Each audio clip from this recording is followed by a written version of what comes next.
بسم اللہ الرحمن الرحیم۔ السلام علیکم ورحمۃ اللہ وبرکاتہ۔ اسلام کو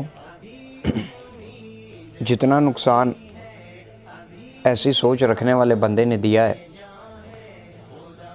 کہ جی صرف اور صرف مسجد میں رہو، صرف اور صرف خانقاہ میں رہو، ذکر اللہ کی صدائیں بلند کرو، نماز پڑھو، سفید کپڑے پہنو، بڑی بڑی پگڑیاں باندھ لو، داڑیاں بڑھا لو، دنیا سے کٹ کے رہ جاؤ، اتنا نقصان کفار نے نہیں دیا۔ میں معذرت کے ساتھ یہ باتیں آپ لوگوں سے آج شیئر کرنا چاہتا ہوں، کیونکہ دیکھیں میں ایک عام مسلمان ہونے کی حیثیت سے یہ سوچتا ہوں، میں کوئی عالم نہیں، میں کوئی طالب علم نہیں، میں کلین شیو سے اس طرف آیا اور بڑی ہی عجیب زندگی سے اس طرف آیا۔ جب میں سوچتا ہوں جی کہ کیا وجہ ہے کہ ہمارے پاکستان میں نمازی بھی الحمدللہ بہت ملیں گے، بڑے بڑے سفید لباس پہننے والے بہت ملیں گے، بڑے بڑے سر پہ عمامہ شریف سجانے والے بہت ملیں گے، لیکن کیا وجہ ہے کہ اسلام جو ہمارا مذہب ہے، وہ جو ریاست ہے اس پہ امپلیمنٹ کیوں نہیں ہو رہا؟ جو شرعی قانون ہیں وہ ہمارے پاکستان میں نافذ کیوں نہیں ہو رہے؟ اب کچھ کم علم حضرات کہیں گے جی پاکستان میں کوئی قانون ہی نہیں، پاکستان میں کوئی نظام ہی نہیں۔ معذرت کے ساتھ انہیں یہ بتاتا چلوں کہ اگر آپ 1973 کا آئین پڑھیں، مفتی محمود رحمۃ اللہ علیہ پہ میں قربان جاؤں، اللہ رب العزت ان پہ، ان کی قبر مبارک پہ کروڑوں رحمتیں نازل کریں، انہوں نے اس آئین میں بڑا کردار ادا کیا، تو پاکستان کا 95% جو قانون ہے وہ اسلامک پوائنٹ آف ویو کے مطابق ہے۔ چور کی سزا ہاتھ کاٹنا ہے، لیکن اس پہ عمل درآمد نہیں کیا جاتا۔ وجہ پاکستان میں زیادہ تر تو مارشل لا رہا ہے۔ مارشل لا کا آپ کو پتہ ہے کہ وہ جب ہمارے جرنیل صاحب آتے ہیں تو انہوں نے کس کو خوش کرنا ہوتا ہے، ان کے آقا کون ہے، کس کو راضی کرنا ہوتا ہے انہوں نے۔ رہی صحیح بات پولیٹیشنز کی، تو معذرت کے ساتھ سر پولیٹیشنز کی بھی اپنی غلطیاں رہیں۔ جتنے وزیر اعظم آئے انہوں نے اس طرح ڈیلیور نہیں کیا جس طرح کرنا چاہیے تھا، اور جنہوں نے کوشش کی ڈیلیور کرنے کی ان کے ساتھ آپ کو پتہ ہے کہ غیر جمہوری طاقتوں نے کیا سلوک کیا۔ پھر غیر جمہوری طاقتوں کے ایسے سلوک کے بعد عوام نے ساتھ نہیں دیا پولیٹیشنز کا۔ خیر یہ تو کچھ بیسک چیزیں تھیں جن کی وجہ سے ہمارے ملک میں شریعت نافذ نہیں ہوئی۔ ہتھیار پہ بھی شریعت نافذ نہیں ہو سکتی۔ جنہوں نے ہتھیار اٹھائے تھے ان کا انجام آپ نے دیکھ لیا کہ جنہوں نے پہلے طالبان بنائے، پھر جب طالبانوں کا کام ان سے نکل گیا پھر وہی طالبان ان کے دشمن ہو گئے۔ یہ ایک لمبی بحث ہے، میں اس پہ نہیں پڑھنا چاہتا۔ اصلی بات یہ ہے جی کہ معذرت کے ساتھ ممبر سے، خصوصاً ہمارے پنجاب کے ممبر سے علماء نے جمعیت علماء اسلام کی دعوت نہیں دی،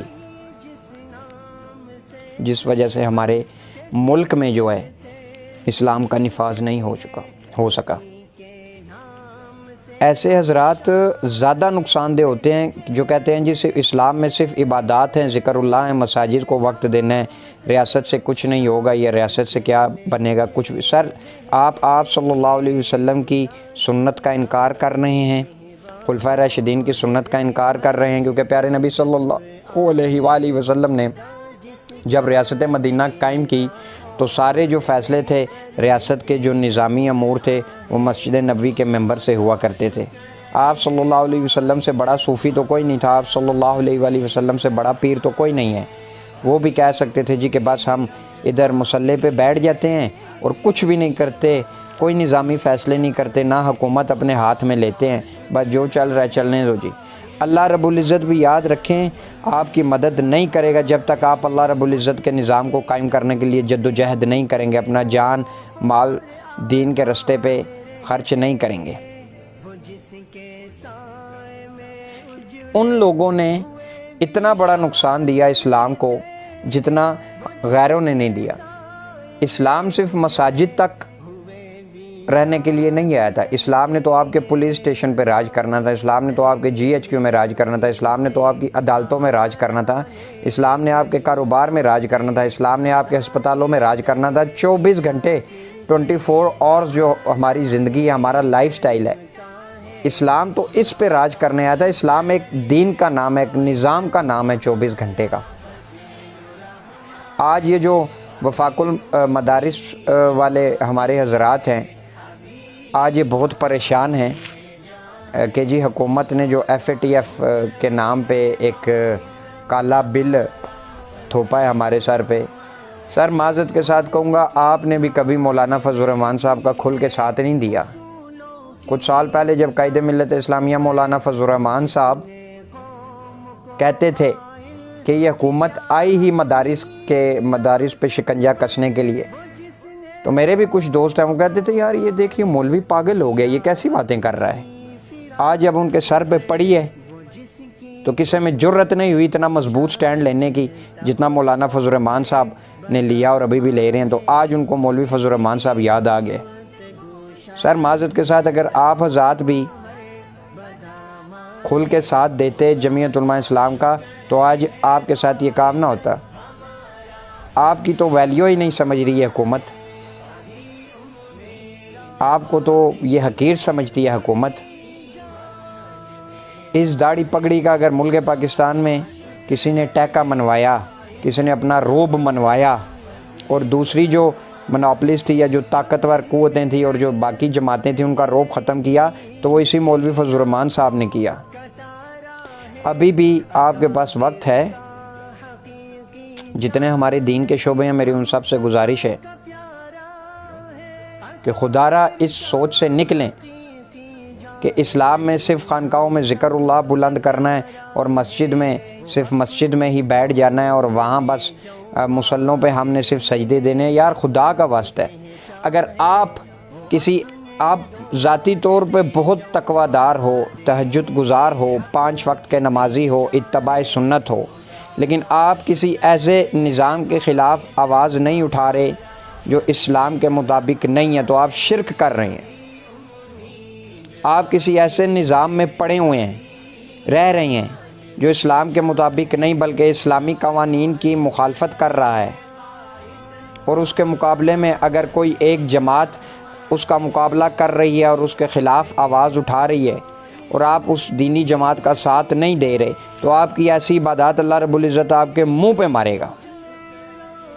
کیونکہ بنی اسرائیل کے دور میں اللہ رب العزت نے، آپ صلی اللہ علیہ وسلم کی حدیث کا مفہوم ہے کہ بنی اسرائیل کے دور میں اللہ رب العزت نے فرشتوں کو بھیجا ایک بستی پہ عذاب بھیجنے کے لیے۔ تو وہاں ایک بزرگ بڑے سالوں سے ذکر میں مست تھے، عبادات میں مست تھے، اعمال میں مست تھے۔ تو فرشتوں نے کہا یا میرے مولا، یا اللہ رب العزت، یہاں تو تیرا ایک بڑا نیک بندہ ہے، عبادت کر رہا ہے بڑے سالوں سے، جس نے آنکھ پلک جھپکنے میں بھی اتنی دیر بھی نہیں کی تیری عبادت سے، دور نہیں رہا۔ تو اللہ رب العزت نے کہا کہ الٹو اس بستی کو، پہلے اس بدبخت پہ، پھر بعد میں اس قوم پہ۔ جب باہر زنا ہو رہا تھا، باہر شراب پی جا رہی تھی، جوا ہو رہا تھا، اس نے کیوں نہیں روکا؟ یہ اپنے آپ کو بخشوانے کے چکر میں لگا رہا۔ اسلام کا مزاج یہ ہے۔ تو خدا را ان علماء سے بھی گزارش ہے کہ آپ کمیٹیوں کے چکروں سے نکلیں اور جمعیت علماء اسلام کا نام ممبر سے لیں۔ حق بات کرتے ہوئے آپ نہ گھبرائیں، اللہ آپ کا ساتھ دے گا۔ میں نے یہ اپنے دکھے دل کی باتیں آپ سے اس وجہ سے شیئر کی کہ جیسے جیسے دن گزرتے جا رہے ہیں، مدارس پہ یہ حکومت اپنا شکنجہ کستی جا رہی ہے، اور اس وقت ایک مولانا فضل الرحمان صاحب دامت برکاتہم عالیہ ہیں، اللہ ان کو لمبی عمر دے، نزع بد سے بچائے، جو اس کا مقابلہ کر رہے ہیں۔ ہمیں ان کا ساتھ دینا چاہیے۔ اللہ رب العزت آپ کا، میرا، ملک پاکستان کا حامی و ناصر ہو۔ السلام علیکم ورحمۃ اللہ وبرکاتہ۔